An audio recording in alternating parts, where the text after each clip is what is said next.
নমস্কাৰ বন্ধু বান্ধৱীসকল আপোনালোকক স্বাগতম জনাইছো আমাৰ ইউটিউব চেনেললৈ। সো বন্ধু বান্ধৱীসকল ফাইনালি আহি গ'ল পিএম কিষাণৰ 22 নং কিস্তিৰ টকা। হয়, যিসকল পিএম কিষাণৰ হিতাধিকাৰী আছে তেওঁলোকৰ কাৰণে এই ভিডিঅ'টো অতিকৈ গুৰুত্বপূৰ্ণ। পিএম কিষাণৰ হিতাধিকাৰী প্ৰত্যেকজন ব্যক্তিয়ে এই তিনিটা কাম কৰিব লাগিব, অন্যথা কিন্তু আপুনি এই 22 নং কিস্তিৰ টকাটো লাভ নকৰিব।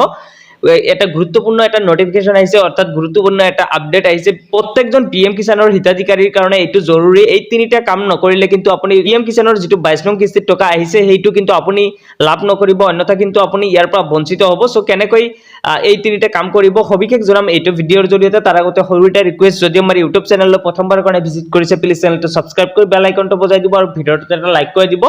এই ভিডিঅ'ৰ যোগেদি গোটেইখিনি আলোচনা কৰিম, আপোনাৰ নামটো কেনেকৈ চেক কৰিব বা কি তিনিটা কাম আপুনি কৰিব লাগিব, তেতিয়াহে আপুনি এই পিএম কিষাণৰ 22 নং কিস্তিৰ টকাটো পাব। আপুনি ভিডিঅ'টো সম্পূৰ্ণ শেষলৈকে চাই থাকিব।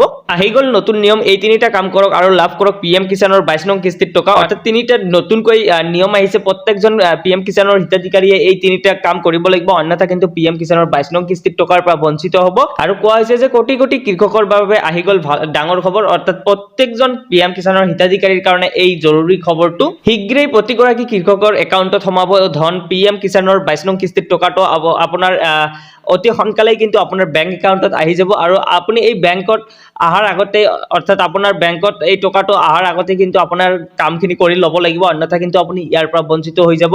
আৰু কোৱা হৈছে যে নতুন নিয়মেৰে এইবাৰ দেশৰ কৃষকৰ একাউণ্টত জমা হ'ব ধন। অৰ্থাৎ পূৰ্বতে যিবিলাক নিয়মৰ জৰিয়তে পিএম কিষাণৰ হিতাধিকাৰীয়ে টকা লাভ কৰিছিল সেই নিয়ম এইবাৰ প্ৰযোজ্য নহয়। এইবাৰ নতুনকৈ নিয়ম কিছুমান গাইডলাইন দিছে আৰু সেই নতুন নিয়মতে কিন্তু পিএম কিষাণৰ হিতাধিকাৰীৰ বেংক একাউণ্টত টকাটো জমা কৰা হ'ব। আৰু পোনপ্ৰথমতে এটা গুৰুত্বপূৰ্ণ কথা হ'ল যে আপুনি যদি এজন পিএম কিষাণৰ হিতাধিকাৰী হয় তেনেহ'লে পোনপ্ৰথমতে আপোনাৰ KYC খন আপডেট কৰিব লাগিব, অন্যথা কিন্তু আপুনি এই 22 নং কিস্তিৰ পৰা বঞ্চিত হ'ব। এই 22 নং কিস্তিৰ টকা যিটো দিয়াৰ কুচকাৱাজ আৰম্ভ হৈছে তাৰ পৰা কিন্তু আপুনি বঞ্চিত হ'ব। সো আপুনি যদি পিএম কিষাণৰ হিতাধিকাৰী হয় অতি সোনকালে কিন্তু আপোনাৰ KYC খন আপডেট কৰি ল'ব লাগিব।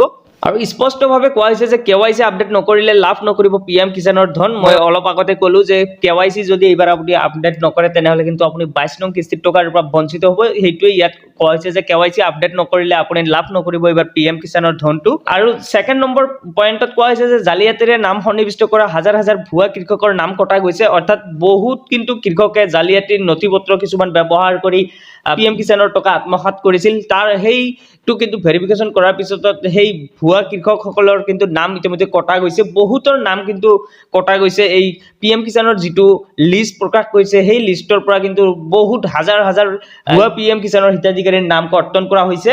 আৰু পিএম কিষাণৰ 22 নং কিস্তিত ধন পাবলৈ সাজু হওক প্ৰকৃত কৃষকসকল, অৰ্থাৎ যিসকলে যোগ্য কৃষক হয় তেওঁলোকে অতি সোনকালে কিন্তু আপুনি এই 22 নং কিস্তিৰ টকাটো পাবলৈ গৈ আছে। আপুনি সাজু হৈ থাকক, আপুনি KYC টো আপডেট কৰি লওক। আপোনাৰ বেংক একাউণ্টৰ সৈতে কিন্তু আপুনি আধাৰ কাৰ্ডটো লিংক কৰি দিবই লাগিব, অন্যথা কিন্তু আপুনি ইয়াৰ পৰা বঞ্চিত হ'ব। আপোনাৰ যদি বেংক একাউণ্টৰ সৈতে আধাৰ কাৰ্ডখন লিংক নাথাকে আপুনি যিকোনো চৰকাৰী ধৰণৰ আঁচনি লাভ নকৰিব। সো এইবাৰ কিন্তু আপোনাৰ এইটো কৰিবই লাগিব, অন্যথা আপুনি এই 22 নং কিস্তিৰ টকাৰ পৰা বঞ্চিত হ'ব। আপুনি অতি সোনকালে আপোনাৰ বেংক একাউণ্টৰ সৈতে আধাৰ কাৰ্ডখন লিংক কৰি ৰাখক। আৰু শেষত এটা গুৰুত্বপূৰ্ণ আপডেট আহিছে যে যিসকল পিএম কিষাণৰ হিতাধিকাৰীয়ে এই 22 নং কিস্তিৰ টকাৰ পৰা বঞ্চিত হয়, বা যদি আপোনাৰ এই ফাইনেল যিখন পিএম কিষাণৰ লিষ্ট আহিছে সেই লিষ্টত যদি আপোনাৰ নামটো অন্তৰ্ভুক্ত নাথাকে তেনেহ'লে কিন্তু আপোনাৰ এই হেল্পলাইন নম্বৰটোত কল কৰি আপুনি অভিযোগ কৰিব পাৰিব, বা আপোনাৰ যিবিলাক ডকুমেণ্ট আছে সেইবিলাক আপুনি ছাবমিট কৰি আপোনাৰ যিটো পিএম কিষাণৰ লিষ্ট আছে তাত নামটো সন্নিৱিষ্ট কৰিব পাৰিব। এই নম্বৰটো হৈছে 155261। এই নম্বৰত কিন্তু আপুনি কল কৰি অভিযোগ দিব পাৰিব। আপুনি যদি এজন প্ৰকৃত কৃষক হয়, আপোনাৰ নামটো যদি এতিয়ালৈকে পিএম কিষাণৰ আঁচনিৰ লিষ্টত নাম নাই তেনেহ'লে কিন্তু আপুনি এই নম্বৰত কল কৰি আপুনি অভিযোগ দিব পাৰিব, অৰ্থাৎ আপুনি নতুনকৈ নাম সন্নিৱিষ্ট কৰাৰ কাৰণে চান্স পাব। আৰু যিসকল কৃষকে এই 22 নং কিস্তিৰ টকা অতি সোনকালে পাবলৈ গৈ আছে, যদি আপুনি এই 22 নং কিস্তিৰ টকাটো লাভ নকৰে বা কিবা কাৰণত আপোনাৰ ৰিজেক্ট হৈ যায় তেনেহ'লে কিন্তু আপুনিও এই হেল্পলাইন নম্বৰত কল কৰি আপুনি অভিযোগ দিব পাৰিব।